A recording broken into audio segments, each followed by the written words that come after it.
हरे कृष्णा। जय श्री राधे, जय श्रीमन नारायण। दोस्तों, स्वागत है आपकी यूट्यूब चैनल हमारी वीडियो में। और हम आप सबके लिए बहुत गुरुदेव के दर्शन कराते हैं, अपने बहुत मेहनत के अनुसार वीडियो लाते हैं और आप सभी को गुरुदेव की सेवाओं का दर्शन कराते हैं, गुरुदेव का पावन दर्शन कराते हैं।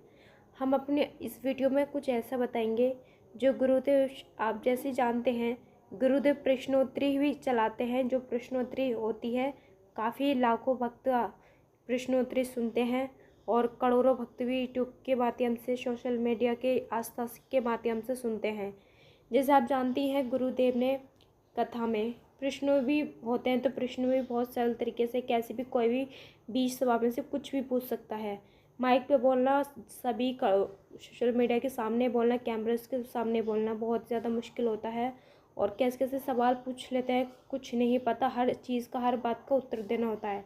आपको हम बता चलें, जैसे गुरुदेव कथाएं करते हैं, कथा में हमें जीवन में हमारा इतनी महत्वपूर्ण बात बताई जो हमारे जीवन में बहुत आगे तक काम देगी और बहुत ज़्यादा हमें इससे बहुत बड़ी सीख मिली।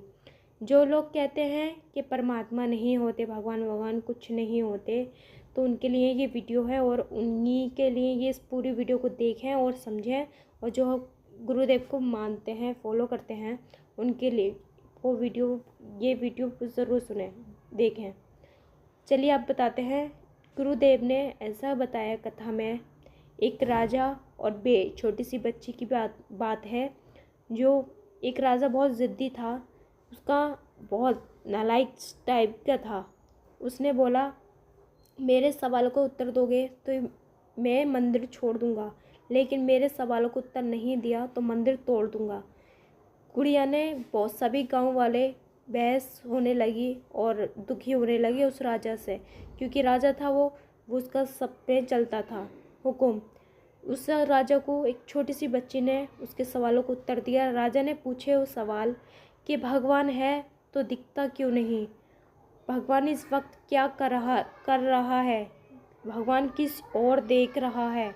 3 सवाल पूछे गए। उस बच्ची ने, छोटी सी बच्ची ने 20 सभा में सबके बीच में जाकर राजा से दूध मांगा। दूध मांगने के बाद राजा से बोला कि गुरु जी, राजा जी, इसमें देखिए क्या है। तो राजा ने बोला, दूध। दूध में क्या मक्खन भी है, आपको पता है? तो बोला, हाँ, लेकिन दिखाई नहीं दे रहा। क्यों? क्योंकि इस वक्त दूध है, अगर उसका मंथन करेंगे तो मक्खन निकल के बाहर आएगा, लेकिन आप सिद्ध नहीं कर सकते कि इसमें मक्खन नहीं है। मक्खन है। जिस प्रकार से मक्खन दिख नहीं रहा, वैसे ही भगवान है पर दिखते नहीं हैं। इसका मतलब ये नहीं है कि भगवान दिखते नहीं है तो है नहीं। दूसरा उत्तर, सवाल जवाब दिया कि भगवान किस ओर देख रहे हैं, ये पूछा आपने। तो उस बच्ची ने उत्तर दिया कि मैं दीपक जला रही हूँ अंधेरे में, और आप बताना इस दीपक की ज्योति किधर को देख रही है, किस दिशा में देख रही है। तो उस राजा ने बोला, इसकी कोई दिशा नहीं है, ये तो पूरे कमरे में प्रकाश कर रही है। वैसे ही उस बच्ची ने उत्तर जवाब दिया उस राजा को कि राजा जी, यही हमारे परमात्मा की वो होती है। भगवान न इधर दिशा में देखते हैं न उधर देखते हैं, वो चारों दिशा में देखते हैं। जितनी हमारे सनातन धर्म में दिशाएं हैं, सभी पूरी पृथ्वी हमारे परमात्मा ही चला रहे हैं और सभी दिशा में परमात्मा ही देखते हैं। तीसरा उत्तर, कि भगवान कर क्या रहे हैं। जैसे कि आप, उत्तर देने वाला बड़ा होता, पूछने वाला बड़ा होता है या उत्तर देने वाला?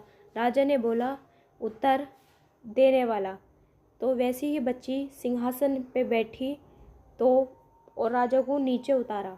राजा से पूछा कि मैं बड़ी हूँ तो मुझे सिंहासन पे बैठना चाहिए, और उत्तर मैं का जवाब दे रही हूँ तो मुझे बड़ा होना चाहिए।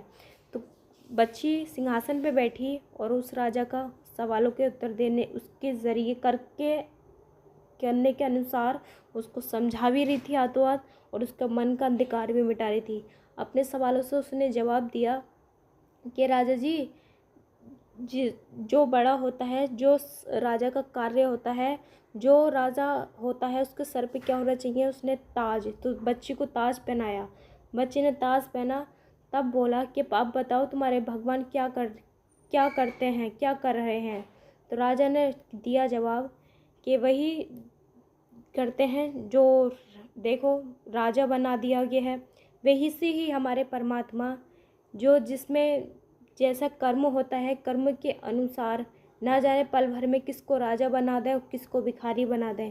यही हमारे परमात्मा करते हैं, कर्म के अनुसार उसको फल देते हैं, कर्म के अनुसार सबका पालन पोषण करते हैं।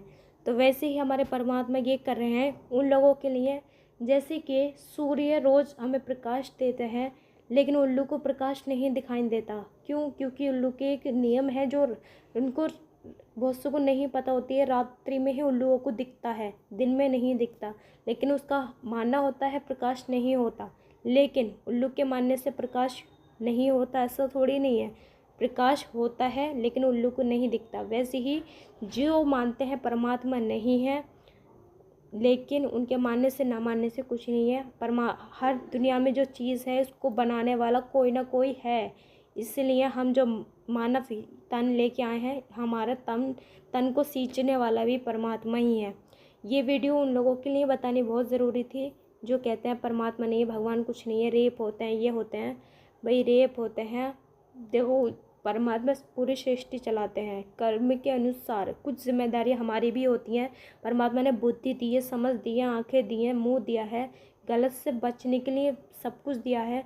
अब जिसने बलात्कार करते हैं वो लोग, वो भी एक इंसान है, लेकिन उनका खान पीन सही नहीं होता, उनकी सोच सही नहीं होती, उनका दिमाग सही नहीं होता है, तो उनकी गलती है कि दूसरे की इज्जत ख़राब करते हैं, दूसरों की इज्जत पे हाथ डालते हैं। क्यों? क्योंकि उनकी नीयत ख़राब होती है। भगवान नीयत ख़राब नहीं देते, सोच बुद्धि अच्छी देते हैं। लेकिन हम लोग धरती पे आकर ऐसे से कर्म कर लेते हैं और ऐसी बुद्धि कर लेते हैं कि हमारा अच्छी बुद्धि ख़त्म ही हो जाती है। तो गुरुदेव ने हमें इस कथा में बहुत कुछ अच्छा सिखाया। तो गुरुदेव के लिए प्यारे प्यारे कम